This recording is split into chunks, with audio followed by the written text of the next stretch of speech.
അപ്പോൾ നമ്മൾ ഇന്നത്തെ പരിപാടി കുനാഫ ചോക്ലേറ്റ്. നമ്മൾ ചെറിയ ചോക്ലേറ്റ് തന്നെ ഉണ്ടാക്കാൻ വേണ്ട, നമ്മൾ ഇത്രയും വലിയൊരു സാധനം ഉണ്ടാക്കാൻ വേണ്ടി പോണത്.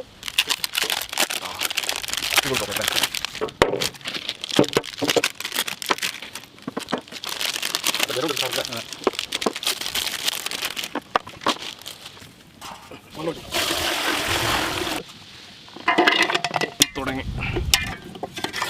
തീരുമാനമായിട്ടുള്ളത്.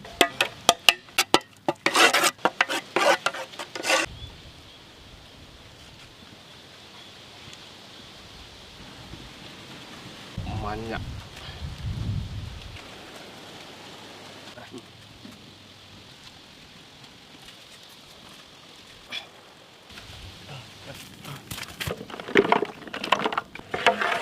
ആദ്യം ഒഴിച്ചെടുക്കാം.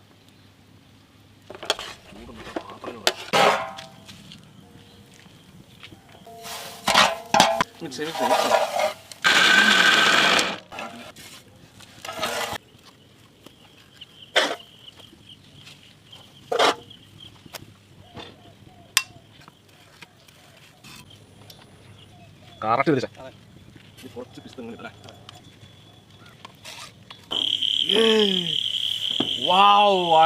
ഉള്ളിൽ തന്നെ ഇറക്കാൻ അങ്ങനെ ഉണ്ടോ. പക്ഷെ നമ്മൾ വലുതായിക്കൊണ്ടാണ് ബിഗ് ചോക്ലേറ്റ് ആയത്. ഇല്ലെങ്കിൽ ആദ്യം കഴിച്ച് നോക്ക്. കമാ ഇതിൽ ഐസ് മാറി അടിപൊളിയായിട്ടാണ് നല്ല സോഫ്റ്റ് ഉണ്ട്.